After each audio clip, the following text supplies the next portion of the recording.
welcome to all the ES viewers. My name is Mohsin Baldiwala, and today we have a very special guest who is no stranger to the world of Major League Baseball, covering the sport for over 3 decades. Joining us is the esteemed Jim Callis, a name synonymous with in-depth baseball analysis, insider knowledge. Jim, it's a pleasure to have you with us today. How are you doing? I'm doing good. Thanks for having me. Thanks for the very kind introduction. But I always like talking baseball, so this should be fun. If I'm not wrong, it was on MLB Pipeline. It was the Orioles at the very top with the best prospect list, the best farm. That's true. Yeah, they do have the best farm system in baseball. We'll update our rankings again this spring, but they've been number one. Like we do those rankings twice a year. They've been number one. I don't know if it's 5 times in a row, but they'll probably be number one I think again at least. it's pretty amazing how, despite their payroll being at almost in the top 10, if I'm not wrong, in the bottom 10, if I'm not wrong, and they still manage to cover a lot of bases, and also recently are having a lot of success in the league. Yeah, no, I mean, I think a lot of it comes from their farm system and building from within. And I think they're getting to the point after the season they had last year, like they have so many position player prospects. They're running out of places to play everybody. There are only so many spots on the field that at some point they're going to have to make a trade. But I mean, I can't, in all the years I've been covering baseball, remember an organization have the number one prospect in baseball like they did with Adley Rutschman. And he goes to the big leagues. And they have the number one prospect in baseball, and Gunnar Henderson, and he goes to the big leagues. And they have the number one prospect in baseball, which is Jackson Holliday. Like I don't ever remember a team having 3 guys like that back to back to back. Yeah, so it's pretty impressive. So before we move on to the prospects, I have a few other questions. So I think the talk of this entire offseason are the Dodgers and the kind of team they're creating right now. So do you think this is overall good for the sport? Because they are creating like a very, a Lakers team with a Shaq and a Kobe, and it's like a really big superpower. So what do you think about it for the sport? I mean, I'll say I think it's good for the sport in terms of I think it creates attention for the sport, and I think that's always good. Like I know, like if you're the fan of the Kansas City Royals or some small market team, the Oakland A's, like you look at the Dodgers, you're like, oh man, it's inequitable. But yes, not everybody has as much money to spend as the Dodgers do, and the Dodgers have been really aggressive. Even before this offseason, they went out and got Mookie Betts, and they got Freddie Freeman, and then now they've gotten Ohtani, and they got Yamamoto, and they have really homegrown nucleus of prospects too, and on and on and on. And so, like you could say on one hand, a lot of teams can't spend like that, and that's true. And while I'll say there is some inequity in that, I'd also say that there's so much. The sport as a whole is an $11 billion industry. Teams are making money. There's so much revenue sharing going on, so that while there's teams that can't spend to the Dodgers level, there are teams like the small revenue teams I think could spend a lot more if they wanted to. Now you can argue like they're not going to get an Ohtani because Ohtani's not necessarily going to want to go play for the Oakland A's, and that's true. But I disagree with the notion, and you didn't say this, when people say, oh, this is bad for the sport, they're spending so much money, it's not fair.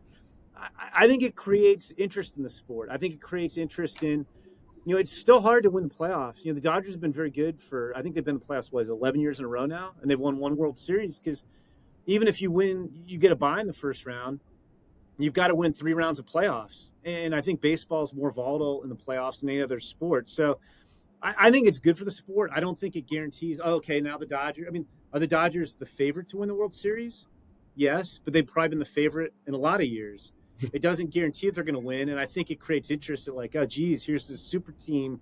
Can anybody beat them? People are going to be tracking that all year. So I think it's good for the sport. I think extending on to that, what do you think about the deferrals? So, from my place, it just seems like the Dodgers are not actually paying their players right now, and they're creating a team that's going to compete for the next 7, 8 to 10 years, and the payments are going to start much later. So, I'm not too sure how to perceive this. While it's a loophole that exists, I don't know. I'm somewhere in the middle. It's existed before. You've never seen anybody do it to this extreme where the guy's making $70 million a year and 68's deferred. But, like Max Scherzer had a bunch of deferrals. I think with the Nationals there are a bunch of deferrals. A lot of the big contracts have deferrals in them. Perfectly legal. It's part of the collective bargaining agreement. There's an actual, I think the rate is specified at how they value the contract based on, discounting the money the way it's deferred. I mean, so it's essentially the equivalent of them spending, instead of 70 million a year, the value is really more like 45 million a year, based on the Right. time value of money and that type of thing. But I think it's smart. I mean, I think it's really smart because on one hand, okay, like I don't know that it mattered to Ohtani, but Ohtani's agents could say, "Hey, we have a $700 million contract." Well, for the Dodgers, it really only cost them $450 million. For Ohtani, he makes so much in endorsements, because he's so popular in Japan. Like I think there's been estimates what he makes 40 or $50 million a year in endorsements, so he Mhm. doesn't need the 70 million right now. True. Anyway, and it's just smart because it allows them to kind of float on. Like it helps them in terms of the luxury tax. It helps them in terms of present day cash flow. If you're confident in your ability to invest, like I said, I don't know what the exact rate is, but the way the contract's valued, it's essentially $45 million a year instead of $70 million a year. But what if you're the whoever's in charge of the Dodgers' money and they feel like, what, we invest really well, and like we'll get an even greater return on our investment. So maybe the only value to the Dodgers is really more like $30 million a year. So If I'm not wrong, the Mets' the deal with Bobby Bonilla, I think they ended up having a share of poor investments and they kind of well, lost a lot of money. they yeah, they invested with Bernie Madoff, which was a pyramid scheme or a Ponzi scheme, and so like their money, they ran out of money. Like that worked, but that was the whole thing with Bobby Bonilla is they felt like, oh, we're getting these great returns on these investment with Bernie Madoff, which was too good to be true, and so the amount of money that like it'll cost us even less because we're making so much money in investments. But I'm just saying, if you feel like you can invest smartly, then you get an even better break on the deal. So I don't think we're going to see a ton of these deals because one, I mean, I think you'll still see deferrals, and those are common, but you won't. I don't think we'll ever see a deal like Otani's probably ever again because you'd have to find a guy who is making that much money in endorsement money to where his baseball salary really doesn't matter and he can defer it. Um, but I thought it was a creative deal. Very, very interesting, obviously. Okay, moving on to the present pitching market, which seems very, very kind of thin. How do you assess Blake Snell and Jordan Montgomery? I think it's just a case where, I mean, you're at a point where unless you get the deal you want, you might as well wait a little bit longer. I mean, spring training hasn't started yet, so there's no. I think it's a case where the players and their agents are just holding out to see if there's more money out there, which is fine. It's their prerogative. There's no. I mean, the first. I mean, it's not a deadline, but like until you have to report to spring training, it doesn't really matter if you sign January 13th or February 1st. Just as long as you're signed, those guys are still working out. It's not like they're just sitting around going, "Oh, I'm Hmm. not going to do anything until I sign." Those guys are training like they normally would. So I think it's just more. I mean, it seems like there's more teams that want pitching than there are pitchers. Now, granted, they may not want to pay what Right. it takes to get a Blake Snell or Jordan Montgomery, but I think it's just a case where it's smart business on their side, on the player's side, where let's wait a little bit longer and see if somebody has more money that they want to throw at us. But like, hey, we just don't have enough good arms. We need our starters to go 6 or 7 innings, on Right. average, not Okay. necessarily every time out, but like because I get I don't think we can keep going in the direction we're going to where the starters are pitching fewer and fewer and fewer innings every year, which is what we've How seen much for a of a number of years. factor do you think is the less pitching playing in Snell's deal? Because seemingly he's not a pitcher who pitches a really long game. Yeah, I don't think that's really a factor. I mean, he won the Cy Young Award doing that last year. I mean, he just is what he is. I mean, I think with a couple exceptions, like Garrett Cole for one, if you get 5 or 6 innings out of your starter, you feel pretty good. And it's like it's almost now that we have the players are the playoffs. Now, getting back as a long-winded answer. Getting back to your question about like, so I don't think it affects him because I think whoever signs Blake Snell, you're hoping, okay, Blake Snell's going to be good during the season, and he's going to give me 175 innings, maybe 150, 170 innings. But then when we get to the playoffs, he's going to be one of my core guys, and Blake Snell can go out there and pitch, 6 innings as hard as he can, and then we'll go to one of our best relievers, and we'll try to win that way. So a key prospect that the Yankees kind of lost this season to the Padres in the Soto trade was Brito. So do you have any? Yeah, Brito, and even Drew Thorpe. Yeah. So do you have any particular thoughts on that? Who do you think won that trade? I mean, I'm a Yankees fan, and I'm pretty like, for me it's Soto. So I'm okay with not getting with having to lose Drew Thorpe or Brito. So what do you Yeah. think? I think usually with those trades, whoever gets the best player wins the trade. And Juan Soto is the best player. Now, I understand why the Padres did what they did. Like, I'm not saying I would have done what the Padres did. Like, but who knows where Juan Soto is going to sign as a free agent? He's got Scott Boras. The odds that you're going to sign him to an extension before he gets to free agency are pretty small. So, like, if the Padres felt like they weren't going to re-sign him for a year, it made sense to trade him. And I know, they're I believe their TV deal. A lot of the TV deals are kind of, the regional TV deals are blowing up. So the Padres had less money to work Even with, Texas. and what's that? Even Texas. Yeah, and so like a lot of clubs, and so the Rangers. Padres had less Yeah. money to deal with this year, and all their pitchers essentially became free agents. So they needed to find pitching. So I get why they did the trade. They got Michael King's going to be in the rotation this year. Brito could be in the rotation this year. Drew Thorpe. I think Drew Thorpe is. I think both Brito and Drew Thorpe are interesting pitchers, but I think their floors are higher than their ceilings. I think you feel pretty good. Okay, this guy's going to be a starter, but I don't think they're necessarily going to be stars. I don't think they have that kind of. They're going to go out and dominate teams and necessarily be all stars and Cy Young Award winners. They're more middle to the back of the rotation type of guys. And Randy Vasquez has a good arm too. But like if I'm the Yankees, I would make that trade every day because one, it's possible we might be able to re-sign him as a free agent if I'm the Yankees. I mean, maybe you don't sign him before he gets to free agency, but it's the Yankees. They can afford anybody they want. And what if Juan Soto, like he seems like he's built for Yankee Stadium with the short porch and right field? What if he has a great year and he loves it there? Then you've got the inside track because he's played with you for a year. Right. And one thing the Yankees do as well as just about anybody is they take guys who aren't big pitching prospects and make them better. Like Drew Thorpe was a second round pick, but Drew Thorpe also dominated last year in his pro debut. Michael King wasn't a big name guy. Johnny Brito wasn't a big name guy. And you look, they've traded guys like Ken Waldichuk and Hayden Wisniewski.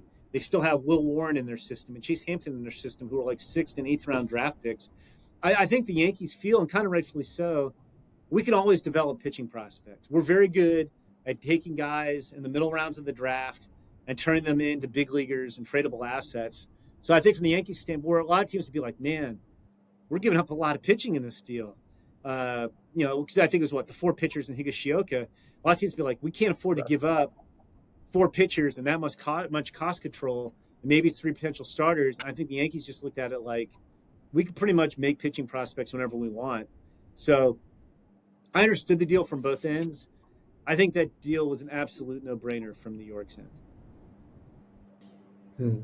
Okay, moving on to Ohtani. Do you think he's going to be able to live up to the 700 million price tag? Like, I mean, he's already injured. So for another year, for this season, he's probably not going to pitch throughout. So what do you think in the long run? Yeah, the way the deferrals work, it's really not a $700 million deal. It's really a $450 million deal.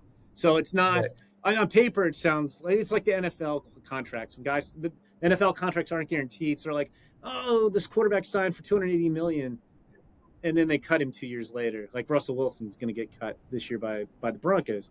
So anyway, but no, I think he will. I mean, one, I think the teams make an awful lot of money. Like we don't know how much money the teams make, but the industry is an $11 billion industry. Like I think the teams are making a lot of money, and they have the money to spend on these guys. And like if it's funny, like if Ohtani signed a 10-year, $450 million contract, which is what he signed. Let's say he got all the money up front, so there were no deferrals. Everybody would still have been like, "Wow, that's a great contract." But I don't think everybody would have been like, "Oh my God, it's insane." And yeah, I do think he'll live up to. I think you can make a case as a hitter alone. he's probably going to be worth for four. $450 million. So like Right. the pitching, we'll see. As much as I enjoy watching Ohtani play both ways, it's funny. I've said this before. I think he almost makes it look too easy. I know he's been hurt a couple times, but like I don't think people realize how hard it is to do both. Like when we talk about other guys, like every year in the draft, there's some two-way prospects, and like, oh, is this guy going to do both?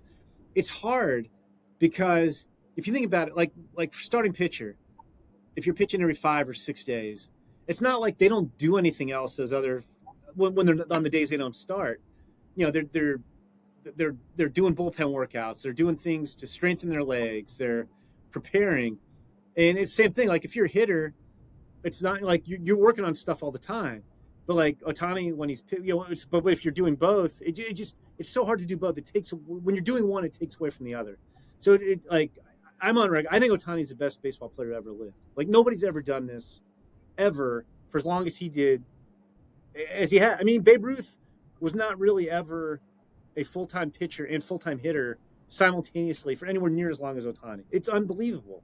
And so it's weird. Like, so while it's obviously of great interest and it's fun to watch him, I almost think he makes it look easy. And so you have all these other guys like, oh, I want to do two way. It's like, if I was in charge of a team, I don't want two way players in general. Now, Ohtani was different. He was in Japan. To come over here, you weren't going to get Ohtani unless you let him do both. So, like, he's different. And he had already shown he could do it at a high level. But I think you have all these amateur players, and then they want to try to be two way players. It's just hard. It's like everybody just talk about how they wouldn't let guys develop as two way players, and it's because it's really really hard. Like, and Otani's an amazing athlete. But anyway, so I'm digressing. So what I was gonna say is, well, I'm interested to see if he could continue to do it. I do think if he was a hitter alone, he would have gotten a similar contract. Um, so to me, even if he never pitches or he's limited in how much he can pitch over the next few years, if he's one of the best hitters in the game, and yeah, I think he's going to be worth the contract. I think he's going to probably outperform the contract. So, I mean, just adding on to what you said. So, I think before Otani came in 2017, the Dodgers had given him an offer, and he'd said no because that time we didn't have the designated hitter in the National League. So, just along those lines, do you think there was the slightest chance that Otani wouldn't sign with the Dodgers, given that the first time didn't work out, and would actually go to Toronto? Oh, you mean if there was no DH in the National League now? Yeah.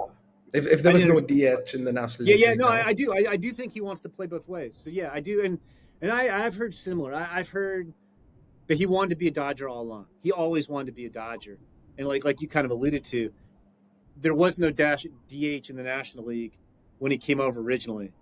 If there had been, he would have been a Dodger in 2017. Like that's at least why I've heard that he always wanted to be a Dodger. And I get it. I mean, the Dodgers are a great organization. I mean, they win, they spend money to get better, they do a really good job of developing players, so they constantly are bringing rookies up and have players to trade. But yeah, I do, but I do think the two way thing's important enough to him that had there not if they had not changed the rules for the universal DH, he probably would be a Blue Jay right now. Although he may want to stay in Okay, Los so Angeles. So something he may really get some. interesting that happened. Yeah, sorry. Wait, there's no internet connection, right? You can hear me fine. Yeah. There's no We're issue good. with the internet, right? No. Okay. We're good. So, something very interesting that happened right before he signed was when there was a rumor that he was flying to Toronto. And at the same time, a little while before, when the Soto and Yankees trade was possibly happening, there were rumors that there was a leak with Cashman not wanting to let Michael King go. So I just thought that how much of, and both the times it was by an MLB insider. The supposed leak was by an MLB insider. So, I mean, do you think these agents and the insiders have like a back channel where they're communicating and, kind of helping drive up prices in a way? Yeah, I mean, I don't think the writers are consciously saying I'm going to help agents drive up prices, but I would say that a lot of the MLB insiders, when they're getting off the record inside information, I'd say a lot of that comes from agents. I mean, now I will say, I think we're talking about two different things there. The Ohtani being on the flight to Toronto, I just, it's the thing I hate about media right now, and I'm obviously part of the media, is everybody wants to be first and nobody cares about being right. And I Yeah. don't do a lot of major league stuff. I do a lot of draft stuff and I report a lot of draft signings. I'd rather Hmm. be second on a draft signing than get it wrong. I mean, I've had people report wrong bonuses. I've seen people report draft guys signing who didn't wind up signing. And it's like, I don't care enough. Like, I'm going to be right. I'd rather have my reputation that I'm correct than I'm always trying to be first and jumping the gun. And I think on the Ohtani thing, everybody was so desperate to be the guy who broke where Ohtani was going that they took some educated guesses and they guessed wrong and they looked ridiculous. And that's terrible. I think that speaks poorly. I will say on the Soto trade, I think it's very possible that, like, because you heard that Cashman doesn't want to give up Michael King or Drew Thorpe. I think was what the rumors were. That could Right. very well be true. That could very well be true. Like that didn't him saying that didn't mean that he wasn't going to give him up. I think that's the type of thing the team kind of puts, and I don't know who put that out there, that the team puts out there. Like maybe the Yankees put that out there to make the Padres think, oh, they're not going to give him up. Like we'll have to do something else. But like that, the Cashman not wanting to give up Michael King and Drew Thorpe, that could have been true. And then just in the end, he's like, it's Juan Soto, we'll give him up. So I don't. The Hmm. guys who reported that, I don't think were necessarily wrong. Now I will say a lot of when Okay. you hear, oh, trade rumored, this is rumored to be going on. I think a lot of times those rumors aren't necessarily true. Like there's I don't think people are making them up, but like there's just people guessing or trying to put two and two together. Like I was talking to a GM who says that like 75% of the deals involving his team have been reported. Talks have been reported involving his team this offseason have just been wrong.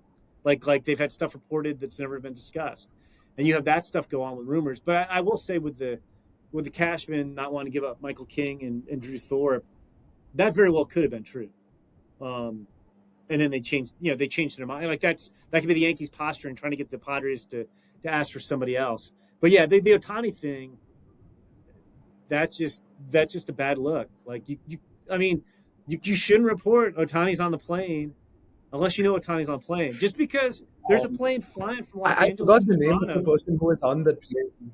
It was some businessman. It The guy slipped from my Shark mind. Tank. It was the guy from Shark Tank. I can't think of his Yeah, name the either. Shark Tank guy. But like we're talking Toronto or Los Angeles and Toronto. Like there's other people who fly from Los Angeles to Toronto.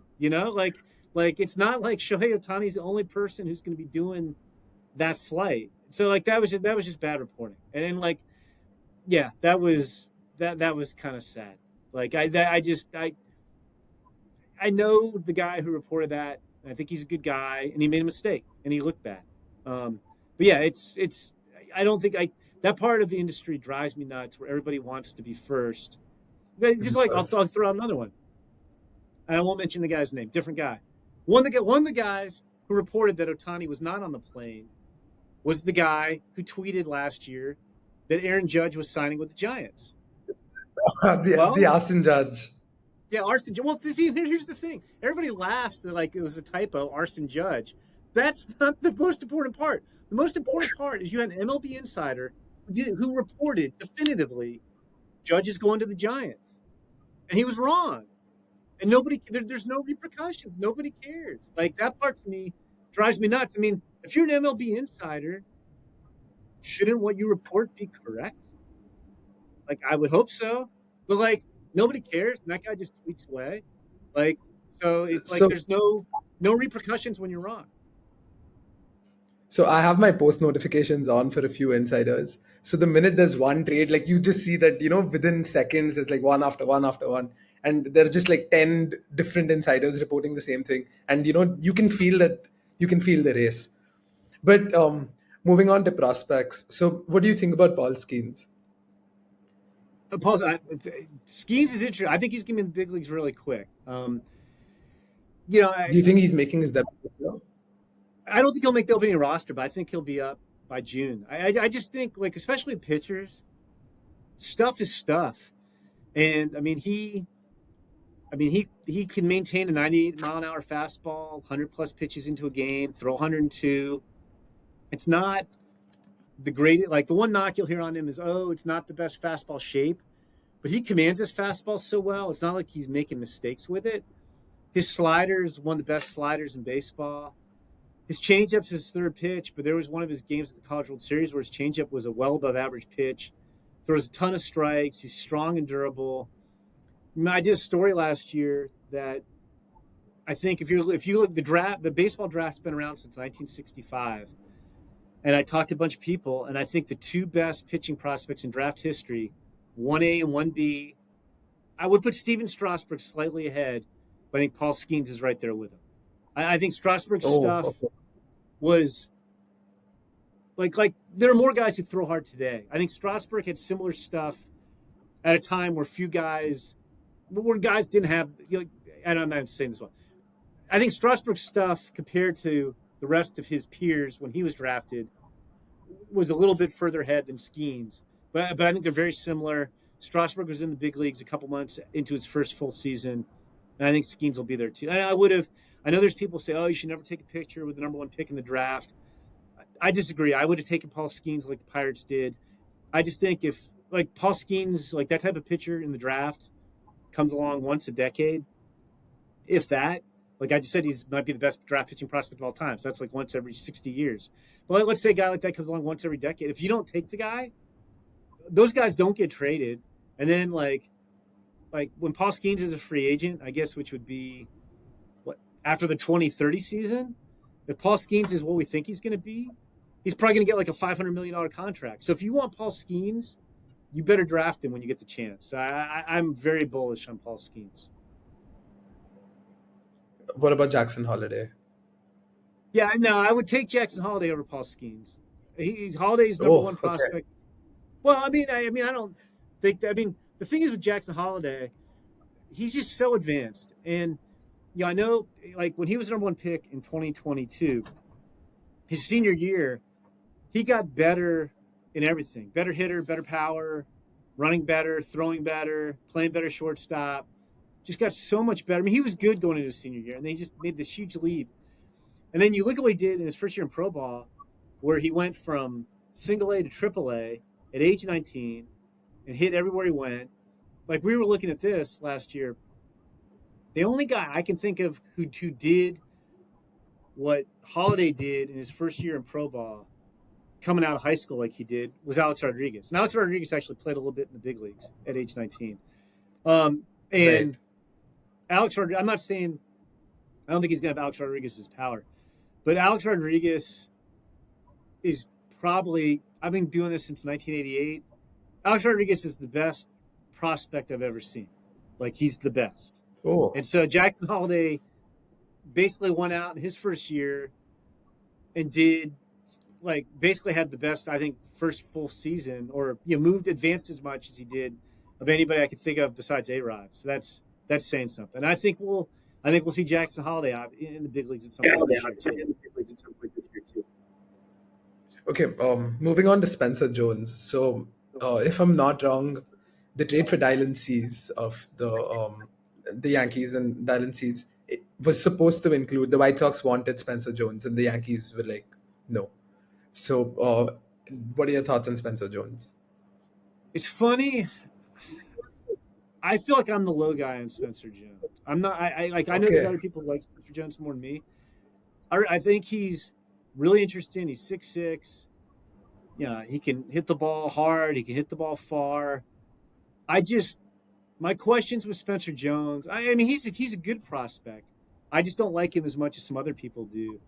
I think there's some swing and miss issues there. I mean, he's a big guy. He's 6'6". You're gonna have a naturally long swing. And going back to college, and we've seen it in pro ball too, he does not turn on a lot of pitches. I know at least a lot of the scouts I talk to question like what's going to happen when he's facing. He played mostly in high A last year. He got to double A at the end of the year. But what's going to happen when he's in the big leagues and guys are just pounding him inside, with 97, 98-mile-an-hour fastballs? Can he get the hands back and turn on those pitches and fight them off? And so I have questions about him. I have more questions about him than I think other prospect guys do. So if it were me, You, I would trade him in the right trade. If there was a trade I really wanted to make, I'd be willing to give up Spencer Jones. And I do like him, but the Yankees also have outfield prospects. They have Jason Dominguez, they have Everson Pereira. I mean, obviously they have Aaron Judge isn't going anywhere. Um, so, but it's interesting. I do think he's kind of one of the more divisive prospects. I think among fans, like you have some fans who think he's going to be a superstar. And you have others who are a little bit more skeptical, and I guess I'm more in the skeptical camp. But like I think he gets debated a lot. I think in prospect circles. I think a lot of the superstar connotation comes with his height, which is a parallel to Aaron Judge. He's And a good do you athlete think too. they're He's a far? really good athlete. Yeah, he's a good athlete for But his do you size. think, So in terms of their hitting, they're far apart? what's that? I'm sorry. Do you think, in terms of their hitting, Aaron Judge and Spencer Jones, they're far apart? At, I do. when Aaron Judge was also. I just don't. I just until I see it, until scouts tell me they see it, I'm not convinced that Spencer Jones can handle is going to be able to handle just getting pounded inside with quality fastballs. Like he just does not turn on pitches. So I mean, they're similar in that they're big guys and they're athletic for their size and they have raw power. But I no, I don't. I don't think they're. I mean, that's not even a really. I'm not. I'm not. I'm not ripping the question. It's not even fair to say Spencer Jones though, because Aaron Judge is one of what the top three hitters in baseball. Like, like that's a tough one for anybody. Like so. Right. No, I just like I said, I like Spencer Jones, but I have questions about it. When do you think Jason Dominguez will return? Do you think it's actually going to happen this season? Yeah, it sounds like he could come back. Like I think they think he's going to be back in the middle of the season. You know, how long it'll take him to regain his timing at the plate, I don't know. Like he's still so young. I, I mean, I think a lot of it depends on how the team looks at the time. I mean, because right now, I mean, they have Judge and they have Soto, and they traded for Verdugo, and they have Stanton at Mm. DH. And let's say everybody stays healthy. Well, then I think Dominguez is probably going to go to AAA. You know, and take some time. You know, like, if they have a Mm. lot of injuries, maybe they need Jason Dominguez. But I think we'll see. I think he's supposed to definitely play this summer. I don't know that the Yankees are counting on him. Like, I think they're going to let him get some time in the minor leagues again to see how he looks before they put him in their lineup, unless they have a bunch of injuries. Do you think 25 would be breakout year for Jason Dominguez? It could be. He's another guy who confuses me too. Because on one hand, if you look at his numbers, he has never put up huge numbers in the minor leagues. And when I saw him in the Arizona Fall League 2 years ago, he didn't really do anything at all in the Arizona Fall League, which is an offensive minded league. Now, granted, he got to New York last year, super young, and he hit 4 homers in 8 games before he hurt his elbow. And it's weird I because like was like, okay, yeah, no, it's hard and like he'll draw walks, but there's times you're like, man, he really is working counts well. He really knows what he's doing at the plate. And there's other times where he's just taking pitches down the middle. So you're like, is he disciplined or is he passive? Like he's athletic, and I've seen him make some good plays in center field. And I've seen him make some terrible plays in center field. I think he's young. Like it's tough because when they signed him, he was like the most hyped international prospect ever, like amateur. I mean, Otani was already a Japanese big leaguer, but like you were hearing, like, oh, it could be 40 homers and it could be 300 and he could be stealing 40. Like the expectations were through the roof, and that was unfair. And he's been moved pretty quickly, and he lost a year to the pandemic. He lost a whole year of development to 2020 and didn't get to play, and he still moved very quickly. So on one hand, I think the expectations were unrealistic. And so you can say, like, his numbers are disappointing if you thought he was going to be like the greatest player of all time. But on the other hand, he's so young and he's had so many expectations and he's handled them well. But I don't know. I honestly don't know what to make of him. I don't know if I think he's going to be just a good, solid big leaguer or if he's going to be a star. Um, and we'll see. But he's still so young. I mean, he's got to be, what is he? He's got to be, I 20, mean, I think he's still only 20, 21 years old. Like he'll be 21 in this year, maybe. yeah, he's 20. Yeah. So, I mean, he's still exceptionally young. Like, but I will admit, he's been a little up and down in terms of performance. So I'm not quite sure what to make of him. Okay, thoughts on Jackson Churio? He really, I mean, I was taken aback with the deal he signed, and he's just 19 years old. I'm sorry, who was that? I didn't hear the name. Jackson Churio. Oh, Churio. Yeah, I mean, well, it, the deal made the deal makes sense for both sides because I mean he's such a talented player and he's extremely young, and I've lost track. Was it 11-year deal with options or 8-year deal? Like I know it's several years. I know it was like 84, $85 million. I forget how many years.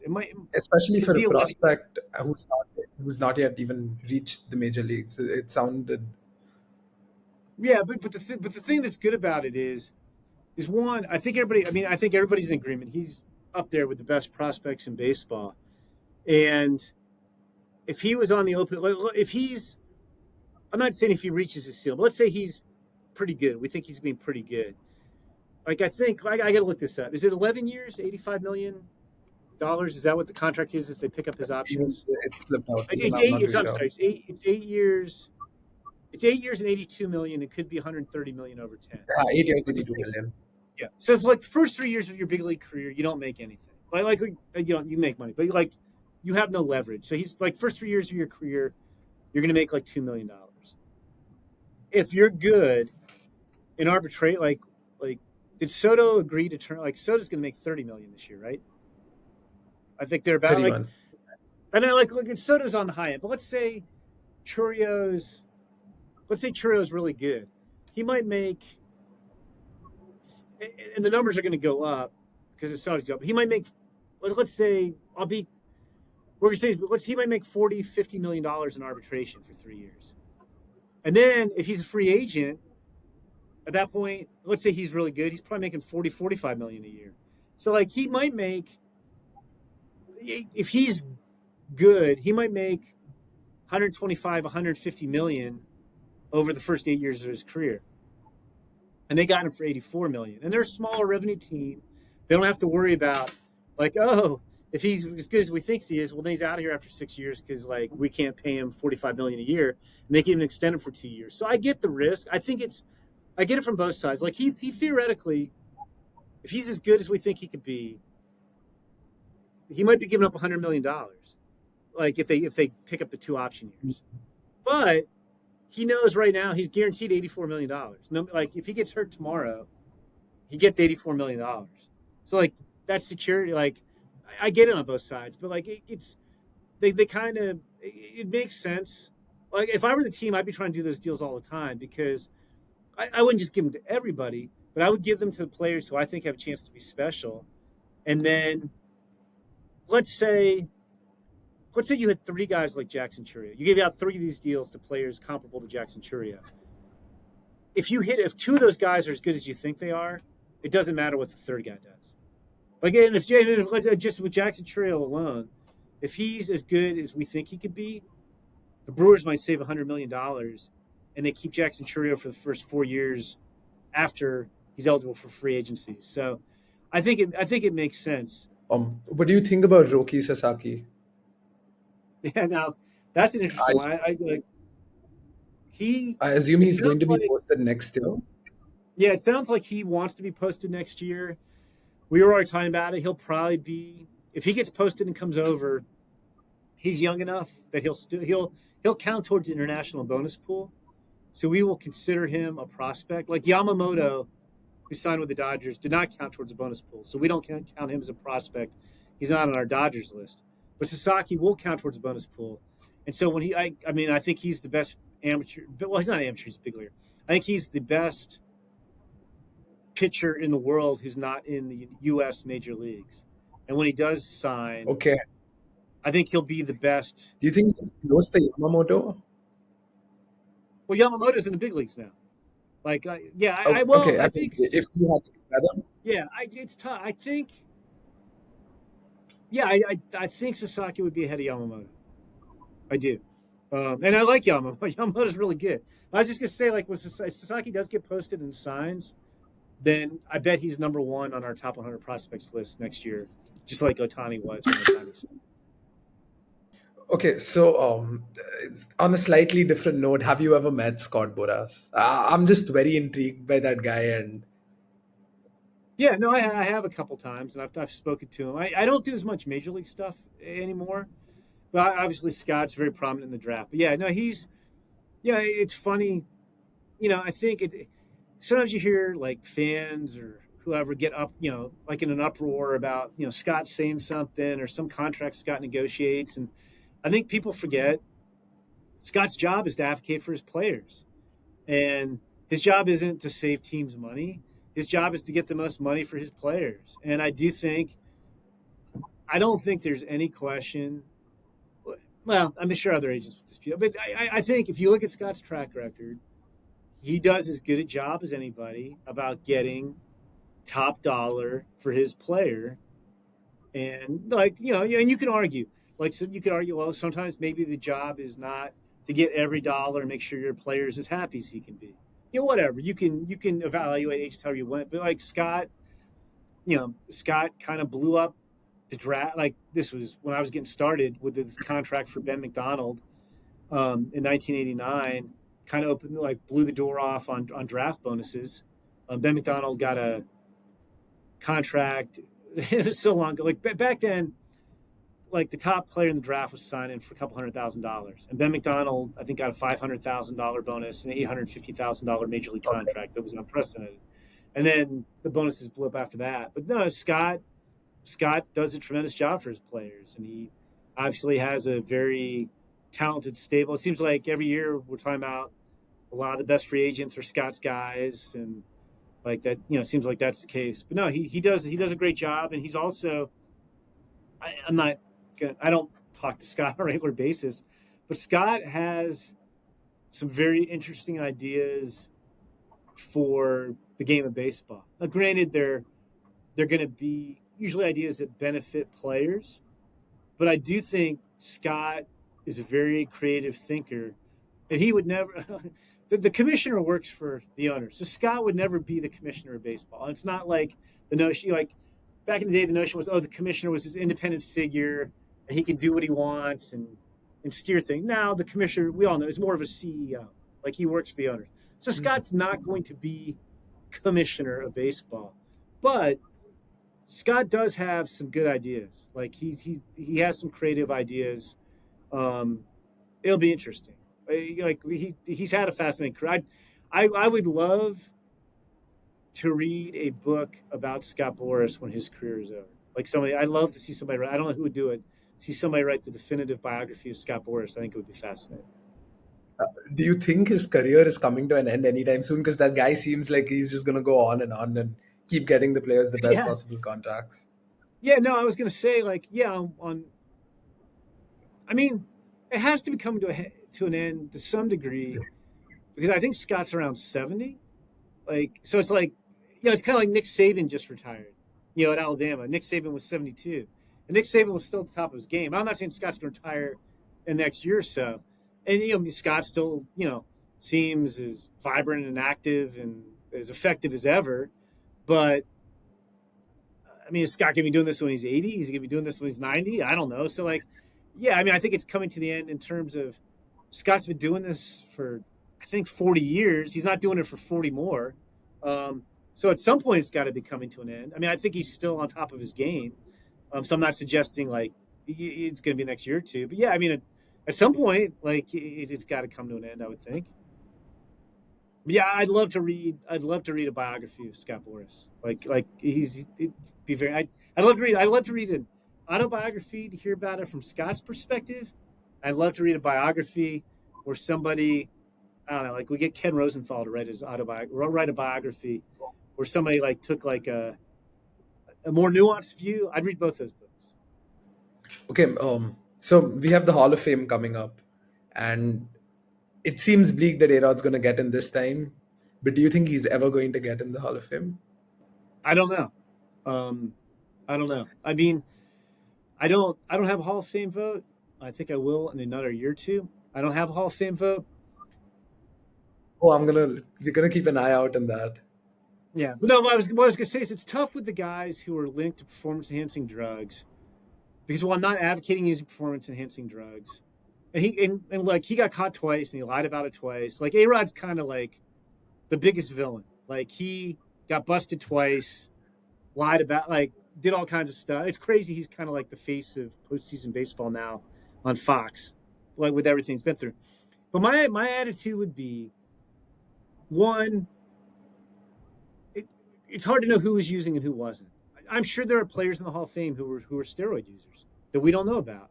If that comes out, are we going to pull them out of the Hall of Fame? Like, how's that going to work? And like, so to me, I can't tell you who was using, who wasn't. I can't tell you how much better did it make a player. Like, I'm not excusing steroid use, but like Barry Bonds was going to be a Hall of Fame player even if he never touched a steroid. He was on that path. It's not like you can take steroids and you or me are going to hit 70 home runs in the season. Like it doesn't work that way. Like it doesn't just magically turn you into something you're not.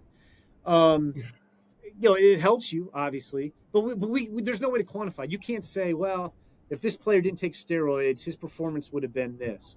So there's so many unknowns as to who was using it, how much it helped, who wasn't using it. That if I were voting on Hall of Fame personally, I would just vote based on what the guys did on the field. Like I don't know, like Pete Rose, you can't vote for because Pete Rose is not on the ballot. But if A-Rod's on the ballot, I would say yes, his performance was Hall of Fame worthy. Barry Bonds, Roger Clemens.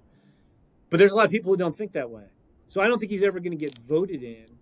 And then I don't know. It's weird. The Hall of Fame seems to want to be not putting any of those guys in. Although, like, just with the way the ballots have worked, now you're on the ballot for 10 years instead of 15.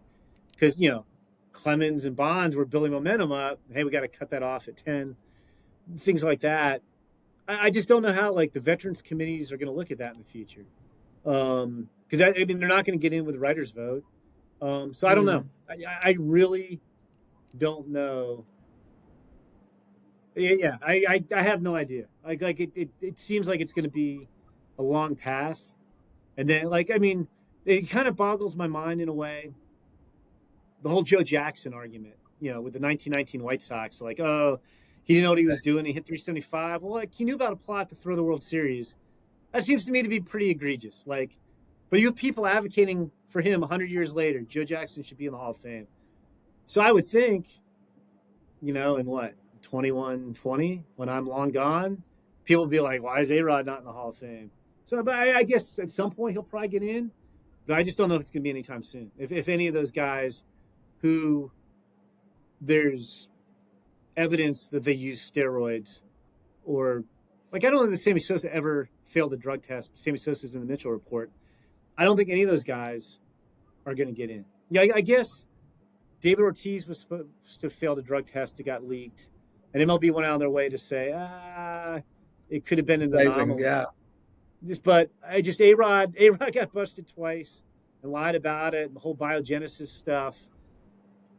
I don't think he's getting in anytime soon. Okay, so on a final note, I know it's too early to kind of predict, but who do you think are going to contend for the World Series this year? Well, National League, I mean, I think the two obvious teams are the Dodgers and Braves. I mean, that's the cool thing about baseball play. It's the cool thing and the frustrating thing is that anything can happen in a short series. So it's not like a lock, but like just looking at it on paper, you got to like right now the National League Championship Series feels like Dodgers Braves. Like I don't know how you pick anybody else to go to the National League Championship Series right now. I mean, the Dodgers on paper look like they're the strongest team, although the Braves are right there with them. American League, I think the American League's more balanced. I mean, you have Texas, you have Houston, you have the Yankees, you have the Orioles, you have Toronto.